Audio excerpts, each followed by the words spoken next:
हाकिम ज़ादा, इस जमीन के कागजात उनके पास हैं जिस जमीन पर तुम गुंडागर्दी करते हुए काबिज हो। नहीं, ऐसा नहीं है सर। उनके कागजात जाली हो।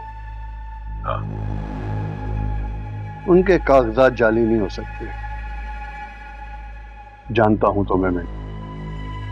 फिर तो आप ये भी जानते होंगे कि नस्लों से आबाद हूं मैं इस जमीन पर। मेरा बाप 3 बार इलेक्शन जीता है यहां से और 1 बार मिनिस्टर भी बना है। फिर तो तुम्हें और जिम्मेदारी का सबूत देना चाहिए। आपका मतलब है कि अपनी जमीन खाली कर दूं? तुम्हारी नहीं, उनकी। अरे, आपकी बात मान लेते हैं।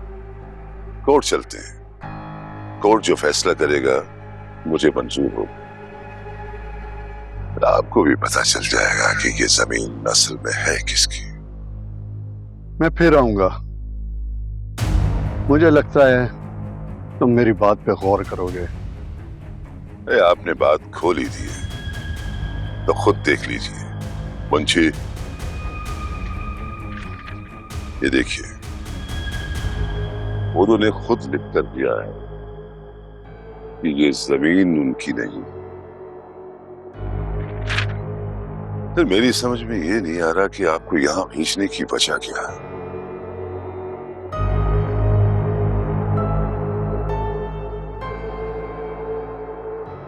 चलो।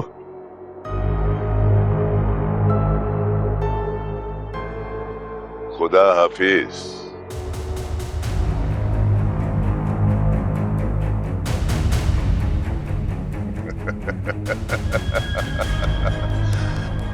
किम ज्यादा से पंगा।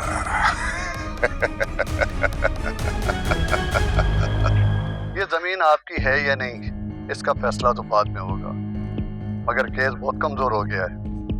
जब से आफाक साहब का माफीनामा देखा है तो उसमें लिखा है कि ये जमीन आपकी नहीं है। उसके बाद तो हमारे हाथ ही बन गए हैं। क्या बात कर रहे हैं आप समझ क्यों कह रहे हैं मेरी बात को? वही जरूरी था, वो आफाक भाई को नुकसान भी पहुंचा सकते थे। तो उस वक्त आपको हमसे मदद लेनी चाहिए थी। इन लोगों की पहुंच बहुत ऊपर तक होती है, माफिया की तरह काम करते हैं।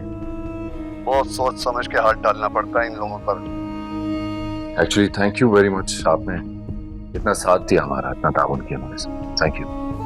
आप FIR तो दर्ज करवाएं, फिर देखते हैं इस केस को।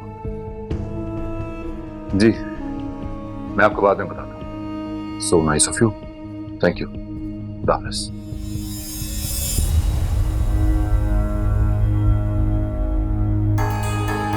जो लोग जिस तरह की जबान समझते हैं उनसे उसी जबान में बात करनी चाहिए।